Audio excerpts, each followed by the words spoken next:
contacts, I can probably help you with some of the organizations aren't real I'm very, they're not very media friendly.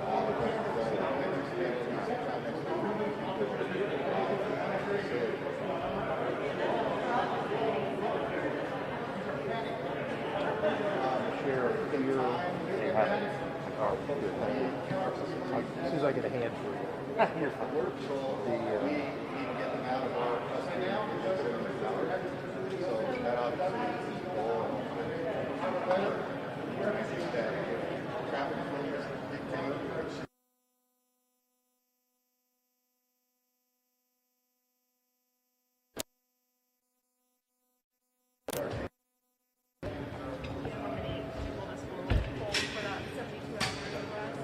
Well, our overall capacity, so this is, if you're not taking into account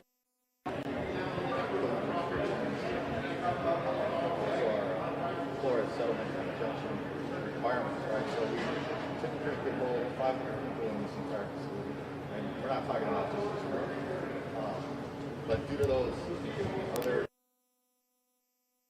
we're looking at about 250, anywhere from 200 to 250. And kind of a roundabout number there is that the population would sometimes dictate what that total facility capacity would be. We have family units in here and minors that are unaccompanied, of course, we're going to have to keep our population. So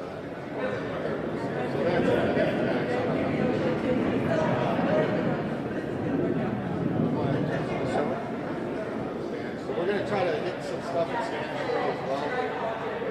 So these will cover.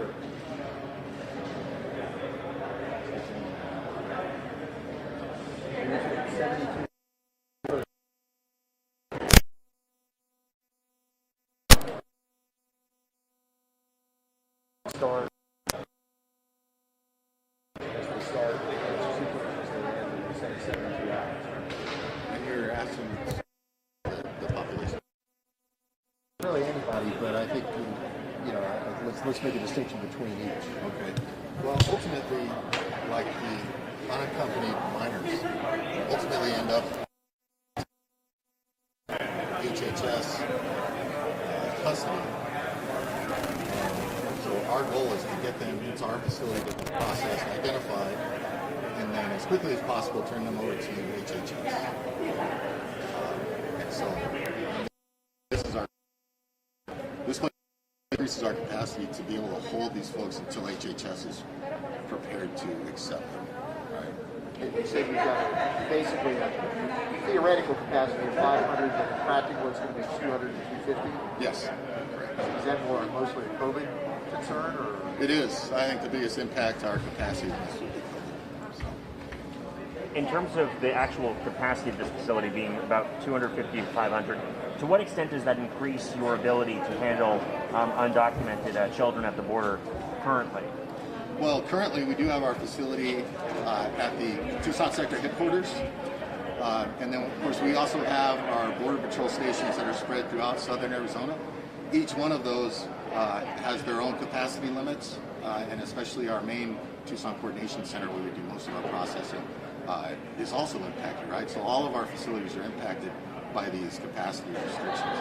And so the opening of this off-site facility really, I couldn't even give you a number off the top of my head, but the increase is very substantial to our capacity to process these folks and get them turned over to their next step in the process.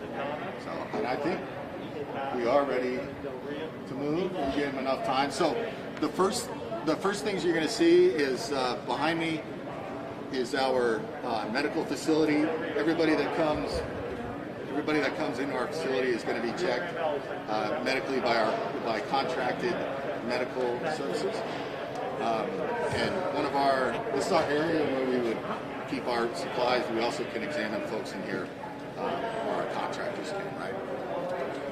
And then as we move down, there's going to be, basically it's just a storage area down there. So we'll take a look at both of those, and then we'll start, be one of our pods. And we'll talk about that in just a minute. You're going to get ahead of me. But our contracted medical folks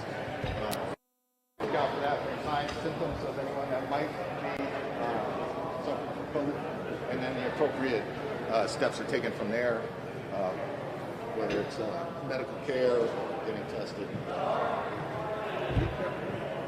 No, outside the medical. Let me get this garbage can out of the way. But there's several little, we can't up because they're all segregated little areas, examination areas. I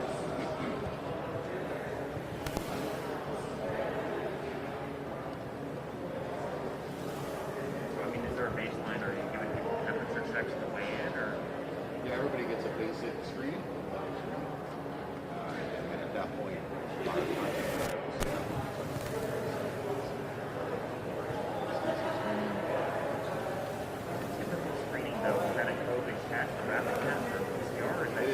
it is not, but there are requirements down the road, like if we're turning them over to ICRO or if we're going into HHS custody, there are protocols that they do.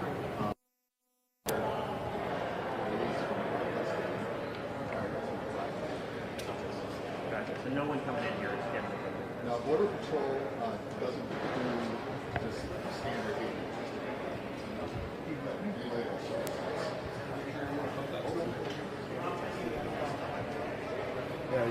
Is there first screening normally on arrival here, or have they had some screening before? We could, at any moment, encounter a group of 100 unaccompanied minors, which would, of course, impact and dictate what we're going to do with them as far as having them here. But then we could also encounter a large family group or something like that. So you really can't tell until it happens out in the field, and then everything goes from there. But anecdotally, types of numbers right now with children, like a group of 100 unaccompanied children? Well, we have in Tucson sector, we have seen a pretty dramatic increase compared to last year, to fiscal year 20, as far as the unaccompanied children that we're encountering. I would say that the family units have not been as high compared to last year, but the unaccompanied children, yes, absolutely. Is there a typical range of ages you might see here? No, I wouldn't say. I don't think so. I mean, it's just, we've seen everything from infants up to 17-year-old kids, right? So we never know what we're going to encounter until. Move. The storage area is not just for, but also for.